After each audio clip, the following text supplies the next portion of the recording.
ప్రియ శ్రోతలు, ఈ రోజు మన పాఠం ఎఫెసీ పత్రిక 5వ అధ్యాయం 22 నుండి 27వ వచనం వరకు. సావధానంగా వినండి. స్త్రీలారా, ప్రభువునకు వలె మీ సొంత పురుషులకు లోబడి ఉండండి. క్రీస్తు సంఘమునకు శిరస్సై ఉన్నలాగున పురుషుడు భార్యకు శిరస్సై ఉన్నాడు. సంఘము క్రీస్తుకు లోబడినట్లుగా భార్యలు కూడా ప్రతి విషయములో తమ పురుషులకు లోబడాలి. పురుషులారా, మీరు మీ భార్యలను ప్రేమించండి. అటువలే క్రీస్తు కూడా సంఘమును ప్రేమించి అది కళంకమైన, ముడత అయినా, అట్టిది మరేదైనా లేక పరిశుద్ధమైనదిగా, నిర్దోషమైనదిగా, మహిమగల సంఘముగా ఆయన తన ఎదుట దానిని నిలువబెట్టుకోవాలని వాక్యముతో ఉదక స్నానము చేత దానిని పవిత్రపరచి పరిశుద్ధపరచడానికి దానికోసము తనను తాను అప్పగించుకున్నాడు. సోదరీ సోదరులారా, వింటున్నారా? భార్య తన భర్తకు లోబడాలి. లోబడము అనటంలో విశేషార్థమున్నది. విధేయత కాదిది, లోబడడం. విధేయతలో బలవంతముంది గాని లోబడడం స్వచ్ఛందం. లోబడడం ప్రేమపూర్వకమైనది. ప్రభువుకు లోబడతాము, అది ప్రేమ చర్య. అలాగే భార్య తన భర్తకు ప్రేమపూర్వకంగా లోబడుతుంది. నీ భర్త నీవాడు, నీ స్వంతం. ఇది వ్యక్తిగతమైన ప్రేమ సంబంధం. లోబడుతుంది అంటే దానికి ప్రేరణ ఇదే. ఇది క్రైస్తవ వివాహం. వధూవరులిద్దరూ విశ్వాసులు. భార్యాభర్తల సంబంధంలో భర్తదే పైచేయి. పురుషుని శరీర నిర్మాణం స్త్రీ శరీర నిర్మితికి భిన్నమైనది. పురుషుడే ప్రేమలో మొదట చొరవ తీసుకుంటాడు. పురుషుడే పోషకుడు. బయటికి వెళ్లి పని చేస్తాడు, కష్టిస్తాడు. దాన్ని బట్టి ఆధిక్యత రాదు కాని అధికారం దేవుడు నియమించింది. స్త్రీ తన భర్త ప్రేమకు ప్రతిస్పందన చూపుతుంది.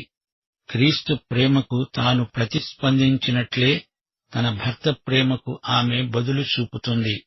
ఇదంతా పరస్పర ప్రేమ సంబంధం. ప్రేమకు ప్రతిస్పందన లోబడటంలో కనపడుతుంది. భర్తవైన నీవు ఆమెను ప్రేమించకుండా నీవు లోబడు అని ఆజ్ఞాపించే హక్కు నీకు లేదు. భర్తే మొదట ప్రేమించాలి. అతడే మొదట చొరవ తీసుకోవాలి. అప్పుడామె అప్రయత్నంగా నీకు లోబడుతుంది. నేను నిన్ను ప్రేమిస్తున్నాను అని నీవు చెప్పందే ఆమె లోబడదు. భర్త ప్రేమ భార్యను లోబరుచుకుంటుంది. స్త్రీ ముందు ప్రేమించడం సహజమనిపించదు. స్త్రీ లోబడిందంటే అదే ఆమె ప్రేమకు వ్యక్తీకరణ. ఇందులో చిన్న తేడా ఉంది. అతడు ప్రేమించి లోబడితే ఆమె లోబడి ప్రేమిస్తుంది. అతడిది ప్రేమ మాట, ఆమెది ప్రేమ పాట. అంటే లోబడడము అని అర్థం చెబుతున్నాడు పౌలు. భార్య లోబడడంలో మధురమైన ప్రేమ నిక్షిప్తమై ఉంది. భర్త భార్యకు శిరస్సు అయి ఉన్నాడు. సంఘానికి క్రీస్తు శిరస్సు. కుటుంబంలో దేవుడు ఏర్పరచిన క్రమమిది. భార్యాభర్తలది భాగస్వామ్యం. ఇద్దరూ సమానంగా హక్కుదారులే. అయినా క్రమం కోసం దేవుడు భర్తను శిరస్సుగా శీర్షికాధికారమిచ్చి నియమించాడు. శిరస్సు అనే అధికారం క్రమబద్ధమైన జీవితానికి ఎంతో అవసరం. శిరస్సు లేని శరీరం మొండెం. శరీరానికి ఒకే శిరస్సు, కాని రెండు తలలు వికృతం, రాక్షసం. అధికారం ప్రేమతో కూడినదైతే అది గొప్ప ఆశీర్వాదం. నిన్ను ప్రేమించే వ్యక్తికి నీవు లోబడతావు. ప్రేమలో లోబరుచుకునే శక్తి ఉంది. ప్రేమించే భర్త చేతిలో భార్య కరిగిపోతుంది. క్రీస్తు ప్రేమ దాంపత్య ప్రేమకు మహాప్రేరకం. ప్రేమ లేని చోట లోబడడం కృత్రిమమై హాస్యాస్పదమై ఉంటుంది. వైవాహిక వ్యవస్థ విచ్ఛిన్నమవడానికి కారణం 75% పురుషుల ప్రేమరాహిత్యమే. ప్రేమ దీపం ఆరిపోకుండా చూసుకోవాల్సింది పురుషుడే. పరమగీతం 1వ అధ్యాయం 15వ వచనంలో కథానాయకుడు అంటున్నాడు, నా ప్రియురాలా, నీవు సుందరివి, సుందరివి. షూలమ్మితి అంటోంది, నా ప్రియుడా, నీవు సుందరుడవు, అతి మనోహరుడవు. పరమగీతం 2:11 ఆమె అంటోంది, నా ప్రియుడు నావాడు, నేను అతని దానను. అతడు తన ప్రేమను వెల్లడించిన తరువాత ఆమె అతని ప్రేమకు ప్రతిస్పందిస్తుంది. ఏదెను తోటలో సన్నివేశం మరోసారి చూడండి. ఆదాము హవ్వలు ప్రేమ జంట. తనకు తోడు ఒకరు కావాలి అని ఆదాము గ్రహించే వరకు దేవుడు మౌనంగా ఉన్నాడు, ఏమీ చేయకుండా ఊరుకున్నాడు. ఆమెను ఆదాముకు సాటి అయిన సహాయంగా ఇచ్చాడు. సాటి సహాయమంటే ఆమె అతనిలో సగం అని అర్థం. భార్య లేకుండా అతడు సగం మనిషి అంతే. వారిద్దరినీ కలిపి దేవుడు ఆదాము అన్నాడు. ఆమె కోసం అతడు, అతని కోసం ఆమె దేవుని చేత చేయబడ్డారని వారు గ్రహించినప్పుడే అది వివాహమవుతుంది. భార్యాభర్తల మధ్య ఉన్నంత ఆకర్షణ మానవతలో మరెక్కడా మరెవరి మధ్య కానరాదు. ఇది దేవుని ఏర్పాటు. ఒక కుమార్తెతో తండ్రి అన్నాడు, నీవు అతన్ని పెళ్లాడతావా? అతడి పుట్టుపూర్వోత్తరాలు నీకు తెలియవు. అతడు ఎక్కడ్నించి వచ్చాడో నీవెరుగవు. ఆమె అన్నది, నాన్న, అతడెక్కడ్నించి వచ్చాడో అది నాకనవసరం. అతడెక్కడికి వెడుతున్నాడో నాకు తెలుసు. నేను అతనితో వెళ్లిపోతాను. ఆ అమ్మాయి అలాగే అతన్ని చేసుకుని వెళ్లిపోయింది. అతడు గొప్ప దైవసేవకుడు. క్రీస్తుకు ఆయన సంఘానికి మధ్య సంబంధానికి క్రైస్తవ దాంపత్యం అద్దం పడుతుంది. క్రీస్తు సంఘానికి శిరస్సు, ఆయన సంఘ శరీరానికి రక్షకుడు. కాని భర్త భార్యకు రక్షకుడు కాడు. అయితే లోబడడం విషయంలో పోలిక ఉంది. సంఘం క్రీస్తుకు లోబడినట్లు భార్య భర్తకు లోబడాలి. యేసుక్రీస్తుకు ఆమె లోబడాలి, అతడు లోబడాలి. భర్తలు తమ భార్యలను ప్రేమించాలి. క్రీస్తు సంఘాన్ని ప్రేమించాడు. క్రీస్తు తనను తాను సంఘానికి ఇచ్చివేసుకున్నాడు. ఆ విధంగా తనను తన భర్త ప్రేమిస్తున్నాడంటే భార్య నిర్నిబంధంగా తన భర్తకు లోబడి తీరుతుంది. ఇది ఉదాత్తమైన క్రైస్తవ ప్రేమ. వైవాహిక ప్రేమ అంటే ఏమిటో క్రీస్తునందే మానవత నేర్చుకోగలదు. క్రీస్తుకు సంఘానికి మధ్య ప్రవర్తిల్లే ప్రేమ దాంపత్య ప్రేమకు ఉత్ప్రేరకం. క్రీస్తు తన సంఘాన్ని వాక్యోదక స్నానమందు పరిశుద్ధపరుస్తాడు. ఇది వాక్య స్నాతకోత్సవం. వాక్యోదకం పవిత్ర జలం, శుద్ధి చేసే జలమిది. కడుగుతుంది. మచ్చ, కళంకము, డాగులు పొయ్యేటట్లు రుద్ది కడుగుతుంది. సంఘవధువు పరిశుద్ధ వాక్యమందు స్నానమాడుతుంది. మహిమగల సంఘమై వధువు తన పెండ్లి కుమారుని ఎదుట నిలుస్తుంది. ప్రకటన గ్రంథంలో వధువు సంఘం తన వరుని ఎదుట ఎలా నిలిచేది వర్ణించబడింది. వివాహ దినాన పెండ్లి కుమార్తె అలంకరించబడి ఎంతో అందంగా కనిపిస్తుంది. పెండ్లి కుమార్తె ఆయనకు ప్రదానం చేయబడింది. దేవుని వాక్యమందు కడగబడి పవిత్రపరచబడబోతోంది. విశ్వాసుల సముదాయమే సంఘ శరీరం. ప్రతి విశ్వాసీ ప్రతిరోజు వాక్యోదక స్నానంలో శుద్ధి చేయబడుతూనే ఉన్నాడు. గొర్రెపిల్ల వివాహ మహోత్సవానికి అందరూ సిద్ధమవ్వాలి. క్రీస్తు సంఘమును ప్రేమించి తనను తాను సంఘానికి ఇచ్చివేసుకున్నాడు. ఇప్పుడు వాక్యోదక స్నానమందు మనలను పవిత్రపరుస్తున్నాడు. మహిమగల సంఘాన్ని సర్వాంగ సుందరంగా తన ఎదుట నిలువబెట్టుకుంటాడు. నిష్కళంకమై సౌందర్య శోభితగా తన వధువు తన ఎదుట మధ్యాకాశంలో హాజరు పెట్టబడుతుంది. క్రైస్తవ నడతను గురించి రాస్తూ పౌలు ఇక్కడ భార్యల నడత, భర్తల ప్రవర్తన ఎలా ఉండాలో వివరించాడు. ఆమె వినయవతి, భర్తకు లోబడుతుంది. లోబడడము అనే వైఖరి ఆధ్యాత్మిక లక్షణం. కుటుంబంలో దేవుడేర్పరచిన క్రమమిది. భర్త శిరస్సు, భర్త భార్య యొక్క సంరక్షకుడు. క్రీస్తు సంఘ శరీరానికి రక్షకుడు. భార్య భర్తకు లోబడడంలో ఆధ్యాత్మిక మర్మం ఇమిడి ఉంది. క్రీస్తుకు సంఘం లోబడడం భార్య భర్తకు లోబడడంలో గల ఆధ్యాత్మిక విలువను చూపుతుంది. భర్త అయితే భార్యను ప్రేమిస్తాడు. ఇది అగాపే ప్రేమ. తనను తాను ఇచ్చివేసుకునే ప్రేమ అగాపే ప్రేమ.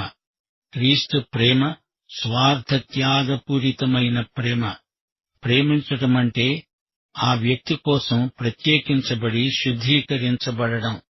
ప్రేమ అంటే అందులో ఎట్టి కళంకము, మచ్చ, ముడత ఉండదు. పరిశుద్ధ ప్రేమ. ప్రేమించబడడానికి వాక్యోదక స్నానం విశేషార్హత. నిన్నువలే నీ శరీరాన్ని నీవు ప్రేమించుకున్నట్లు ప్రేమించే అగాపే ప్రేమ ఇది. ఆమెను పోషించడం, సంరక్షించడం ఈ ప్రేమకు గల పవిత్ర బాధ్యతలు. భార్యాభర్తలిరువురూ కలిసి నడిచే నడత ఎలాంటిది అనుకుంటున్నారు? క్రీస్తునందు జరిగే వివాహం ఎలాంటిది? పౌలు ఈ అంశాన్ని కూలంకషంగా ఇక్కడ చర్చిస్తున్నాడు. వివాహితులను భర్త, భార్య అని, దంపతులని పిలుస్తాము. వివాహమైన రోజు మొదలుకొని వారి ప్రవర్తన దేవుని వాక్యానికి అనుగుణమై ఉండాలి. దారిలో ఎన్నో శోధనలు వస్తాయి, శ్రమలు, కష్టాలు ఎదురవుతాయి. ఇద్దరూ ఒకరికొకరు పెళ్లి ప్రమాణాలు చేసుకుంటారు. మరణము వారిని ఎడబాపే వరకు వారు భార్యాభర్తలు. దేవుడు జతపరిచిన వీరిని ఎవ్వరూ వేరు చెయ్యలేరు. క్రైస్తవ వివాహం దేవుని చిత్తప్రకారము నిర్ణయించబడింది. వివాహ బంధం బంధకం కాదు, ఇది ప్రేమ సంబంధం, సహవాసం. వివాహ విషయంలో మాత్రమే కాదు, ప్రతి సందర్భంలో క్రీస్తునందు దేవుని ఆజ్ఞలు భారమైనవి కావు. అవి బహు తేలిక, సులువు. మత్తయి సువార్త 11వ అధ్యాయం 28 నుండి 30వ వచనం వరకు ప్రభువు మాటల్లో, ప్రయాసపడి భారం మోసే వారికి క్రీస్తునందు విశ్రాంతి. యేసు కాడిని మెడమీద పెట్టుకుని మోసేవారికి అది సులువు, తేలిక. యేసు సాత్వికాన్ని, దీనమనస్సును యేసు కాడి మనకు నేర్పుతుంది. యేసు కాడి వల్ల ఆత్మకు విశ్రాంతి. భార్యాభర్తలు యేసు చెప్పినట్లు చేయండి, నిండు జీవితాన్ని అనుభవించగలరు. భార్యాభర్తలకు ఇది గొప్ప హితవు. ఇద్దరికీ ఒకరితో ఒకరికి సహవాసం, ఇద్దరిలో ప్రతి ఒక్కరికి క్రీస్తుతో సహవాసం. భార్య భర్తకు లోబడాలి, భర్త భార్యను ప్రేమించాలి. భార్య తన భర్తకు ఎందుకు లోబడాలి? ఎందుకనగా ఇది దేవుని చిత్తం, ఇది దేవుని ఆజ్ఞ. దీన్ని గురించి వివాదమేమీ లేదు, ఏ ప్రశ్న లేదు. భార్య భర్తకు లోబడాలి, దేవుడు ఆజ్ఞాపిస్తున్నాడు. దేవుని మాట వినాలి. ఆయన వివాహాలకు దేవుడు, భార్యకు భర్తకు ఆయనే దేవుడు. దేవుడు గనక ఆయనకు ఆజ్ఞాపించే హక్కు ఉంది, అధికారముంది. ప్రభువునకు వలె భార్య భర్తకు లోబడాలి అంటే అర్థమేమిటి? దేవుని బిడ్డలు ఏది చేసినా ఆయనకు, ఆయన కోసం చెయ్యాలి. ఎందుకని? మనం ఆయనను ప్రేమిస్తున్నాము గనుక. మనము ఏ సక్రియ చేసినా ప్రభువుకు చేస్తున్నామని చెయ్యాలి. ప్రభువు మనల్ని ప్రేమించి తనను తాను మనకు అప్పగించుకున్నాడు, మనల్ని రక్షించాడు. ఆయన మనల్ని ప్రేమించాడు గనుక మనము ఆయన్ను ప్రేమించగలుగుతున్నాము. ఆయనకు లోబడడానికి ప్రథమ కారణమిదే.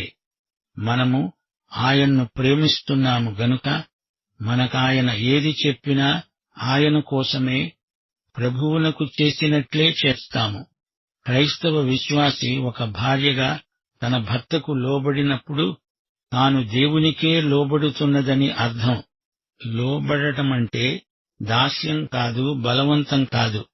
లోపల ఇష్టం లేకపోయినా ఒత్తిడిని బట్టి, భయం చేత లోబడడం కాదు. ప్రేమను బట్టి ఇష్టపూర్వకంగా, స్వచ్ఛందంగా లోబడడం. ఆమె ప్రభువును ప్రేమిస్తున్నది గనుక ఆయనను సంతోషపెట్టడానికి తన భర్తకు లోబడుతుంది. భార్యలు లోబడే స్వభావము గలిగి ప్రవర్తించాలని దేవుని ఆజ్ఞ. అయినా అదేదో భారమైన ఆజ్ఞ అనిపించకూడదు. ప్రభువును ప్రేమించేవారు తమ భర్తలకు ప్రేమపూర్వకంగా లోబడి ప్రభువును సంతోషపెట్టిన వారవుతారు. ప్రభువు చెయ్యి అన్నది వీరు తప్పకుండా చేస్తారు, సునాయాసంగా చేస్తారు. ప్రభువుకు ఇష్టమైందే తమకు ఇష్టం. లోబడము అనేది కుటుంబ శ్రేయస్సుకు, క్రమానికి ఆధారభూతమైన నియమం. భార్యాభర్తలు జతపనివారు, అయితే భర్త శిరస్సు. జతపనివారు క్రమముననుసరించి పనిచెయ్యాలి అనే వివేకము కలిగి సంసారం చెయ్యాలి. వాక్య ప్రమాణం మేరకు జీవించాలి. భర్త భార్యకు శిరస్సు. శిరస్సు అనేది అధికార చిహ్నం. స్త్రీగాని పురుషుడుగాని ఒకరికంటే ఒకరు గొప్పేమీ కారు. ఎవరికీ ప్రత్యేక ఆధిక్యం లేదు. దేవుడు పక్షపాతి కాడు. దేవుని సృష్టిలో, దేవుని దృష్టిలో స్త్రీ పురుషులిద్దరూ ఒకటే. కుటుంబంలో భార్యాభర్తలు కలిసి పనిచేస్తారు. ఇద్దరికీ జీవమనే కృపావరమందు సమాన భాగస్వామ్యం ఉంది. ఇద్దరూ ఒకరి మీద ఒకరు ఆధారపడి ఉన్నారు. ఒకరి నుండి ఒకరు వచ్చారు. ఇద్దరి మధ్య ఈ సంబంధం దేవుని నుండి కలిగిందే. 1 కొరింథీ 11:11-12 వచనాలు. ప్రభువునందు స్త్రీకి వేరుగా పురుషుడు లేడు, పురుషునికి వేరుగా స్త్రీ లేదు. స్త్రీ పురుషుడి నుండి ఎలాగు కలిగిందో అలాగే పురుషుడు స్త్రీ మూలముగా కలిగాడు గాని సమస్తమైనవి దేవుని మూలముగా కలిగి ఉన్నవి. గలతీ పత్రిక 3:28 వచనం ఇదే మాట అంటోంది. పురుషుడని స్త్రీ అని లేదు, యేసుక్రీస్తునందు మీరందరూ ఏకముగా ఉన్నారు. స్త్రీకి పురుషుడు శిరస్సు అని ప్రభువు అంటున్నాడంటే ఇది వారి శక్తి సామర్థ్యాలతో తేడాను బట్టి కాదు. ఇందులో పురుషాధిక్యమేదీ లేదు. కుటుంబంలో క్రమము, వారి వారి ధర్మములు నెరవేరడానికి దేవుడు ఏర్పరచిన విధానమిది. ప్రతి వ్యవస్థకు ఒక శిరస్సు అనగా నాయకుడు ఉండాలి గదా. ఈ విశ్వము, సంఘం, క్రైస్తవ కుటుంబము ఇవన్నీ దేవుడు స్థాపించిన వ్యవస్థలే. భార్యాభర్తలిద్దరూ భాగస్వాములు. పురుషుడు శిరస్సు, భార్య అనుసరించవలసిన మాదిరి. క్రీస్తు ఆయన సంఘము. క్రీస్తు సంఘానికి శిరస్సు. క్రీస్తుకు సంఘం మీద పూర్తి అధికారముంది. ఆయన అధికారానికి లోబడి సంఘం జీవిస్తే క్రమం, ప్రేమ, ఆనందం, శాంతి సంఘంలో నెలకొని ఉంటాయి. అప్పుడు సంఘం ఆయన చెప్పినట్లు తూచా తప్పకుండా చేయగలదు. భర్త ధర్మమిదే. భర్త కుటుంబానికి శిరస్సు. భర్తకు దేవుడు అప్పగించిన అధికారమిది. సంఘం క్రీస్తు అధికారానికి లోబడినట్లు భార్య తన భర్త అధికారానికి లోబడుతుంది. ఈ విధంగా భార్యాభర్తలు తమ కుటుంబ ధర్మం నెరవేర్చుకుంటారు. తమ ప్రభువైన యేసుక్రీస్తును మహిమపరుస్తారు. యేసు సంఘానికి రక్షకుడై ఉన్నట్లు భర్త భార్యకు సంరక్షకుడై ఉన్నాడు. క్రీస్తు తన సంఘాన్ని అన్ని విధాలా కాపాడుతాడు, సంఘాన్ని ఆదరిస్తాడు. అలాగే భర్త తన భార్యకు కాపుదల, ఆదరణ కలిగిస్తాడు. శరీర నిర్మాణాన్ని బట్టి కొన్ని విషయాలలో పురుషునికి స్త్రీ కంటే శరీర దారుఢ్యం ఎక్కువ అని సహజంగా చెబుతారు. అందుచేత దేవుడు అతన్ని తన భార్య కాపుదల కోసం, ఆదరణ కోసం నియమించాడు, నిర్ణయించాడు. ప్రభువుకు లోబడిన భర్త ఈ 2 విధాలుగా తన భర్త ధర్మం నెరవేరుస్తాడు. భార్య ఈ విధంగా లోబడడంలో ఒక గొప్ప మర్మం నిక్షిప్తమై ఉంది. క్రీస్తుకు ఆయన సంఘానికి ఉన్న పరస్పర సంబంధాన్ని గమనించండి. సంఘమును యేసు మంచి కాపరిగా, గొప్ప కాపరిగా, ప్రధాన కాపరిగా కాపాడుతున్నాడు. విశ్వాసులందరూ క్రీస్తునందలి భయముతో ఒకరికొకరు లోబడి ఉండాలి. ఈ వచనం భార్యాభర్తలకు కూడా వర్తిస్తుంది. క్రీస్తునందలి భయము అంటే విశ్వాసము అని అర్థం. ఒకరికొకరు ప్రేమపూర్వకంగా లోబడాలి అంటున్నాడు అపొస్తలుడైన పౌలు. పురుషులకు, స్త్రీలకు వారి ధర్మములు వేరువేరు గాని వారు వ్యక్తులుగా దేవుని దృష్టిలో ఒకటే. అయితే ఇద్దరూ కూడి దేవుని ఏర్పాటుతో సహకరించాలి. భర్తే కుటుంబంలో అధ్యక్షుడు అనగా శిరస్సు. భార్య సదవగాహన కలిగి భర్త తాను ఒకే శరీరమన్నట్టుగా సంసారాన్ని చక్కదిద్దుకోవాలి. సామెతలు 31వ అధ్యాయంలో గృహిణి వ్యక్తిత్వాన్ని దేవుడు చక్కగా చిత్రించాడు. ఆమె గుణవతి, పెనిమిటియందు నమ్మిక ఉంచుతుంది, భర్తకు ఎల్లప్పుడూ మేలే చేస్తుంది, చేతులారా పని చేస్తుంది, నడుమును బలపరుచుకుని చేతులతో బలంగా పనిచేస్తుంది. ఆమె దీపం రాత్రంతా ఆరిపోదు, దీనులకు తన చెయ్యి చాపుతుంది. ఘనత, బలము ఆమెకు వస్త్రములు. జ్ఞానయుక్తంగా మాట్లాడుతుంది, కృపగల ఉపదేశం బోధిస్తుంది. పని చేయకుండా ఆమె భోంచెయ్యదు. ఆమె సంతానం ఆమెను ధన్యురాలు అంటారు. పతివ్రతా ధర్మము నెరపినదై భర్త ప్రశంసలను పొందుతుంది. ఆమె దేవుని యందు భయభక్తులు గల స్త్రీ. కొలసీ పత్రిక 3:18 భార్యలారా, మీ భర్తలకు విధేయులై ఉండండి, లోబడండి. ఇది ప్రభువును బట్టి యుక్తమై ఉన్నది. ప్రియ శ్రోతలు, వింటున్నారా? వివాహానికి ఎఫెసీ పత్రికలోని ఈ వాక్య భాగం ఎంతో అర్థవంతమైనది, ఆదర్శప్రాయమైనది. క్రైస్తవ వివాహంలో పరిశుద్ధ ప్రకాశం కానవస్తోంది. వివాహం పవిత్ర బంధం. 1 కొరింథీ 7:2 పౌలన్నాడు, జారత్వము జరుగుతూ ఉన్నందున ప్రతివానికి సొంత భార్య ఉండాలి, ప్రతి స్త్రీకి సొంత భర్త ఉండాలి. అది దేవుని చిత్తం. ప్రియ సోదరుడా, సోదరి, నీవు యేసుక్రీస్తును నీ స్వకీయ రక్షకుడుగా, ప్రభువుగా ఎరుగుదువా? అయితే ఈ పాఠమందలి సత్యాలన్నీ నీకోసమే. పాఠం ఇంతటితో సమాప్తం. మన ప్రభు అయిన యేసుక్రీస్తు వారి దివ్యకృప, తండ్రి అయిన దేవుని పరమ ప్రేమ, పరిశుద్ధాత్మ యొక్క అన్యోన్య సహవాసము మనకు నిత్యత్వము పర్యంతము తోడై ఉండునుగాక. ఆమేన్.